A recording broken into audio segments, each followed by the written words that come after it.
عشاق Aurangzeb India سے: انسان پر آنے والی مصیبت اس کی بدعمالی کی وجہ سے ہے یا اللہ آزما رہا ہے، یہ کیسے پتہ چلے گا؟ بہت اچھا سوال ہے میرے بھائی۔ اگر مصیبت آنے سے دل اللہ کی طرف مائل ہو رہا ہے، گناہوں سے بچنے کا خیال آ رہا ہے، تو یہ مصیبت یہ اللہ کی رحمت ہے۔ اور اگر مایوسی پیدا ہو رہی ہے اور زیادہ بیزاری پیدا ہو رہی ہے، نمازوں سے اور دور ہو رہا ہے، تو یہ اللہ کا عذاب ہے۔ تو یہ بہت بڑا ایک تھرمامیٹر ہے، معیار ہے یہ ناپنے کا کہ یہ مصیبت اللہ کی رحمت ہے یا اللہ کی طرف سے عذاب ہے۔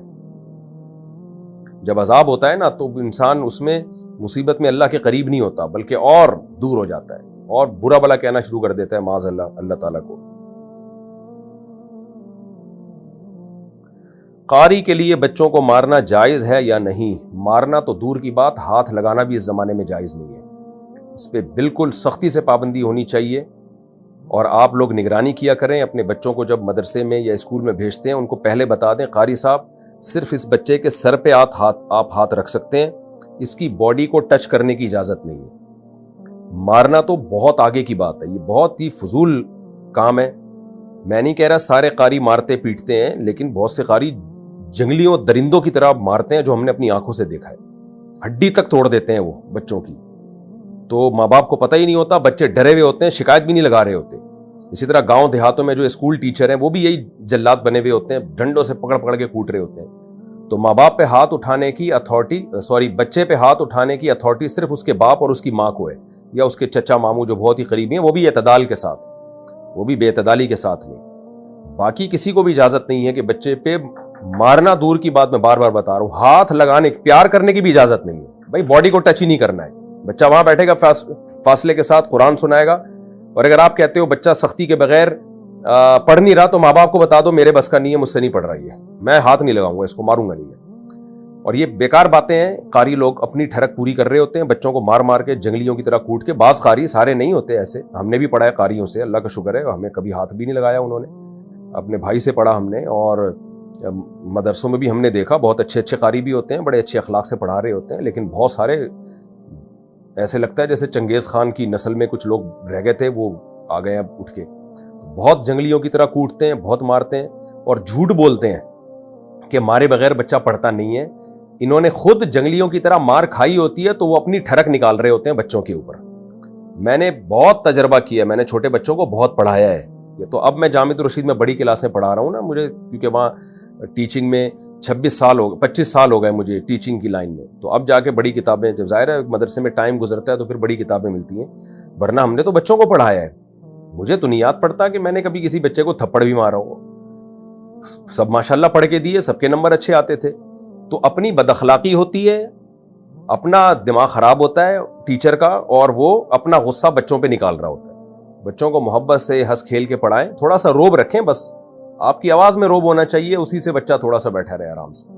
تو اور بچے کو تو ایک دوسرے کے ساتھ مل جل کے ایسے شوق سے پڑھتے ہیں، جب 2-4 بچے بیٹھے ہوں تو مقابلے میں پڑھنا شروع کر دیتے ہیں۔ تو یہ ٹرینڈ بالکل ختم ہونا چاہیے کہ کوئی قاری بچے پہ ہاتھ اٹھائے، اور اس کے یہ کہ شرعاً جائز ہے ناجائز ہے اس بحث میں نہ پڑیں، اس زمانے میں بہرحال ناجائز ہے۔ کیمرے لگوائیں مسجدوں میں، مدرسوں میں، کہ کوئی ہاتھ بھی نہیں لگائے، اور بہت سخت پنشمنٹ رکھیں اس پہ۔ بھائی مارنا دور کی بات، تو نے یوں کیوں پکڑا اس کو، یہ تیرا کیا لگتا ہے بچہ، تو یوں کیوں پکڑ رہا ہے، بچے کی چٹکی کیوں لے رہا ہے، تو پیار کیوں کر رہا ہے بچے کے چہرے پہ۔ یہ بہت سختی کرنی پڑے گی اس زمانے میں، کیونکہ یہ فساد کا دور ہے، یہ شہوت پرستی کا دور ہے، یہ تقویٰ للہیت کا دور نہیں ہے۔ شادیاں ہوتی نہیں ہیں، اور فحش فلمیں دیکھ دیکھ کے ہر آدمی ٹھرکی بنا ہوا ہے، شادیاں کرتے نہیں ہیں، اور کرتے بھی ہیں تو جب پورے ٹھرکی بن چکے ہوتے ہیں اس کے بعد جا کے شادی کرتے ہیں، وہ شادی کے بعد بھی ٹھڑکیں ختم نہیں ہوتی ان لوگوں کی۔ تو وقت پہ شادیاں نہیں ہو رہی ہیں، پھر فحش فلمیں، پھر میڈیا پہ سب چیزیں شہوت کو برانگیختہ کر رہی ہیں۔ پھر جب ٹیچر کے سامنے آ کے پیارے پیارے سے بچے بیٹھے ہوئے ہوتے ہیں تو وہ ٹھڑک وہاں پوری کر رہا ہوتا ہے اپنی، اور کبھی پیار کر رہا ہوتا ہے، کبھی گود میں بٹھا رہا ہوتا ہے، کبھی بھی دیکھیں اس کو ویسی کی تیسی کر دیں۔ اور اپنے چھوٹے بچوں کو بھی جب لے کے جایا کریں نا سفر میں، تو ان کی بھی کیئر کریں۔ آپ کے دوست فری ہو رہے ہیں، بچے کو گود میں بٹھا رہے ہیں، آپ بولیں بھائی ہمیں آپ کی نیت پہ کوئی شک نہیں ہے، آپ نیک انسان ہو، لیکن یہ گود میں بٹھانا ٹھیک نہیں، نیچے بٹھائیں آپ اس کو۔ اس میں وہ آپ کو بد اخلاق کہے، کچھ بھی کہے، کوئی فرق نہیں پڑتا اس سے۔ تو بچے کو کبھی نہ کسی کے گود میں بیٹھنے دیں، نہ بالکل ایسے اس کو جو ہے وہ پیار کرنے دیں گال پہ اور چٹکیاں لینے دیں. یہ پیار کرنا ہے بس سر پہ ہاتھ رکھو کافی ہے اتنا, اور مسافہ کرو بس. ہاں بہت چھوٹا بچہ ہو, جیسے 2 سال کے 2.5 سال کے چھوٹے گود والے بچے ہوتے ہیں تو وہ ایک الگ بات ہے, لیکن 7 سال 8 سال یا 6 سال کے بچے ہوں یا بچیاں ہوں, ان سب میں احتیاط ضروری ہے. میں نے بہت دیکھا ہے بچوں کو قاری لوگ مارتے بھی ہیں, اور جو ہے بہت بعض قاری ظاہر ہے سب نہیں ہوتے, بار بار یہ لفظ میں دہرا رہا ہوں, تو اس کا بہت زیادہ خیال کرنا ضروری ہے. خلاصہ آپ کے سوال کا یہ نکلا, آپ نے جو پوچھا قاری کے لیے بچوں کو مارنا جائز ہے یا نہیں, جواب یہ ہے کہ مارنا تو دور کی بات, ہاتھ ٹچ کرنا بھی جائز نہیں ہے اس زمانے میں, لگانا بھی ہاتھ جائز نہیں ہے.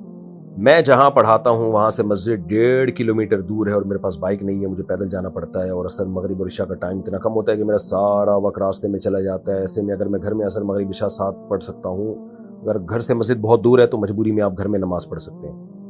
ہم کافی ٹائم سے گھر بیچنے کی کوشش کر رہے ہیں, گھر بک نہیں رہا, کافی عرصے سے خالی ہے, وہاں کافی سخت اثرات ہیں, بہت سخت رکاوٹیں آ رہی ہیں. میرے شوہر گھر بیچ کر کاروبار کرنا چاہتے ہیں, ہم کافی پریشان ہیں, اس کا توڑ بتا دیجئے, گھر سے جنات شیاطین ختم ہو جائیں. آپ کے گھر میں کوئی جنات شیاطین نہیں, آپ لوگ ہی ہیں گھر کے اندر, یہ ذہن میں رکھیں. تو اب آپ کیا ہیں, میں تو آپ کو انسان سمجھ کے مسئلہ بیان کر رہا ہوں.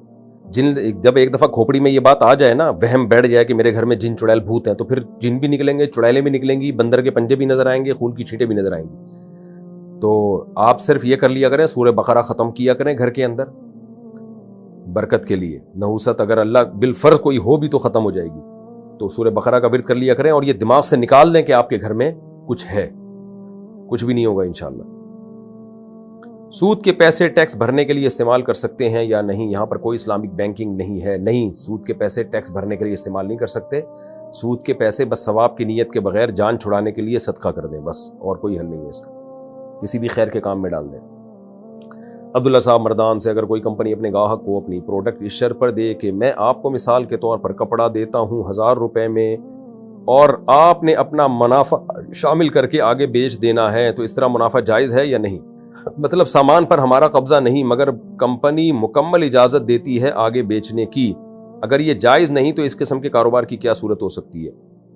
جائز ہے, آپ کمپنی کے کمیشن ایجنٹ بن کے بیچ رہے ہیں کہ بھئی میرا کپڑا نہیں ہے, کمپنی کا کپڑا آپ بکوا رہے ہیں اور اپنا ایک پروفٹ رکھ رہے ہیں اس میں. تو پروفٹ کا یہ طریقہ ٹھیک نہیں ہے کہ 1000 روپے کے اوپر جتنا رکھیں آپ رکھیں, بہتر یہ مکروہ ناپسندیدہ ہے. تو اس کے طریقہ یہ ہے کہ آپ کہیں بھئی ٹھیک ہے, ہم اس کو جتنے میں بیچوں گا میں اس میں اتنی پرسنٹیج میری ہوگی, پرسنٹیج طے کر لیں آپ. یا یوں کر لیں کہ بھئی یہ کپڑا 1000 کا ہے تو میں 1200 میں بیچوں گا, 200 میرے ہوں گے اور 1000 آپ کے ہوں گے. اور تیسری صورت یہ بھی گنجائش ہے اس کی بھی کہ 1000 سے اوپر جتنا بکا وہ میرا, باقی سارا آپ کا. یہ ناپسندیدہ ہے لیکن گنجائش اس کی بھی ہے.